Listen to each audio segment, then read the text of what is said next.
And so a lot of people have lost the essence of why yoga is there in the first place, which is to help you go deeper in your meditation. So some people do yoga but don't actually do the meditation part.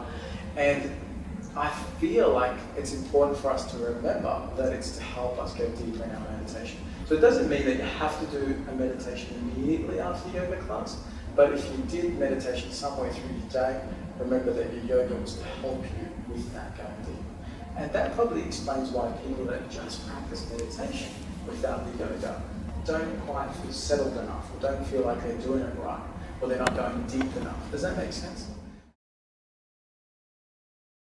I've met many beautiful women that have come into my life that have had their certain battle, if you like, with cancer, and they've been able to turn it around. Some of them had toxic jobs, some of them had toxic marriages, some of them were pretty toxic in most of their lifestyle. It wasn't just their relationships or their work, it was their food and a few other things. And the moment they changed that, they actually, according to them, cured their own, whatever it was, form of cancer that they were dealing with. Right? So, to me, that's the positive in the negative. So I was able to give her that really quickly, and she gave me a big smile and nod, which helped me realize she was loving me, but she knew that the group would get it at a deeper level if she asked that question. Because now I'm making something go from a principle or an idea to something logical and practical and possible. Does that make sense? So I thought I'd share that with you, and this is why I say my talks are always different, because I can bring a story from as recent as a talk that I did yesterday into today's talk, and that's, information that I didn't have yesterday, for example.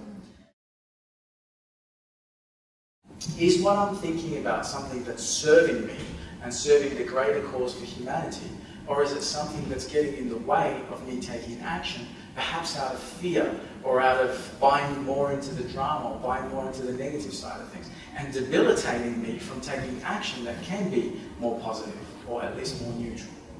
And that's really important. And so by practicing mindfulness, by practicing meditation, we're able to catch ourselves throughout the day and be able to implement a mind that is mindful. Mindful, if you like to think of it, it's like careful.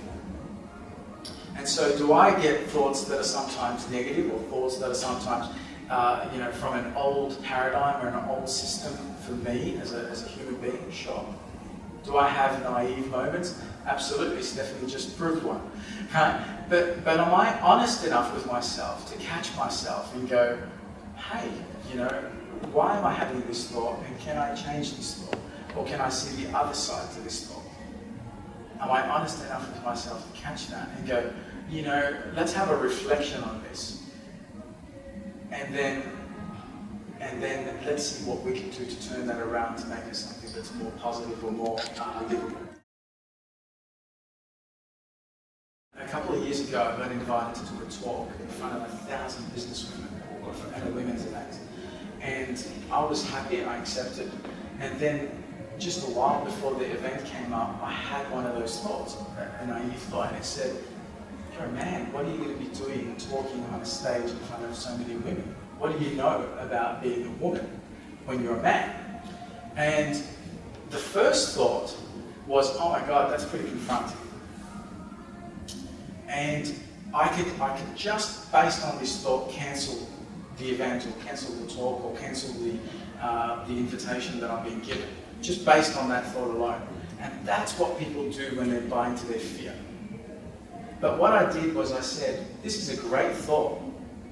And I don't know why it's coming up just yet, but I'm going to embrace it. Instead of fight with it, or defend myself, or remove myself from that situation, I'm going to confront the situation by embracing it and hugging it and finding out a little bit more. So I said, come here, are you my inner critic talking, or are you my inner inspiration?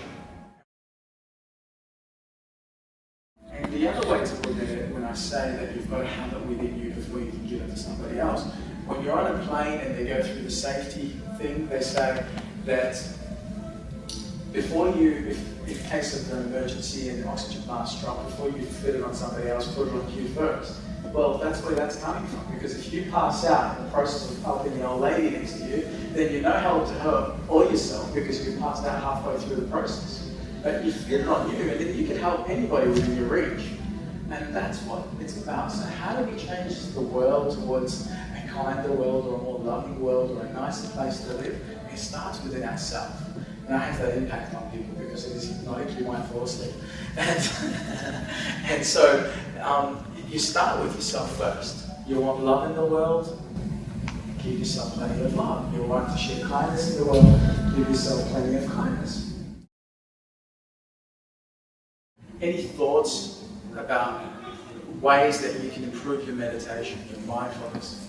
When you say to draw out the positive in the negative, sometimes when you're experiencing something really negative, it's so hard to, you know that you should be thinking of the positive, but if someone's done something, like how do you kind of make that decision to change it and love it?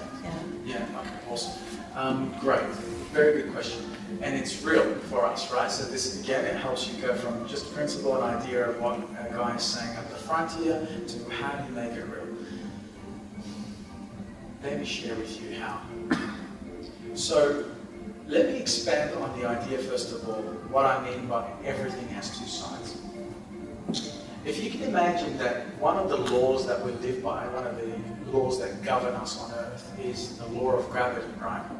And the law of gravity only works because there's a North Pole and a South Pole. And so there's a positive and a negative here. And the law of electricity, the law of power is also, giving me distortion, is also plus and minus. You can't have a charge on a double positive or a double negative. It doesn't work. You have to have one of both, right? And so we're breathing, bringing it back to breath, something in the oxygen or air particles that has a positive and negative charge that when we breathe into our system fires up that same electricity for us to keep beating our heartbeat, circulate the energy, the oxygen in our body, our blood cells and so on, yeah? So everything in life is actually running on the principle of positive and negative. It's not something I've just created.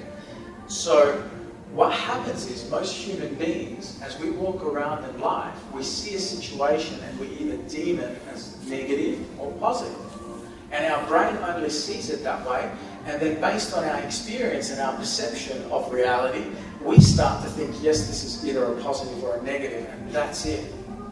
And we don't see that it has both the positive and negative connection, harmony. So everything in life, if you cut it, no matter how thin you slice it, has a positive and a negative charge. Just like I have a front and I do have a back. It'd be quite funny if I just had the front without the back. So the idea is I'm not asking you to be a computer and see something that's completely negative, that feels negative, and go, well, I'm going to find a way to turn that into positive. And really, we can do that if we wanted to, depending on how frantic we are in our system. But what I'm saying is be real, see it for what it is. Okay, so let's use cancer again because it was an example. Okay, it's a negative. I mean, most of us know that cancer is a sickness, right? But what if I told you that there's cancerous cells in every human body? It's just whether they get triggered and turn into something that's disastrous or not. So, bear with me here because there's a very powerful thought process coming on. So, what if we also saw some neutral grounds that it has a positive and it has a negative? And that's the first point. So something happens, someone pisses you off, or upsets you, or frustrates you, or cuts you off. Your natural instinct is to see that as disrespectful or something that's annoying or whatever and get annoyed or frustrated. But how do you turn that into a positive? Well, my first step would be turn it into a neutral.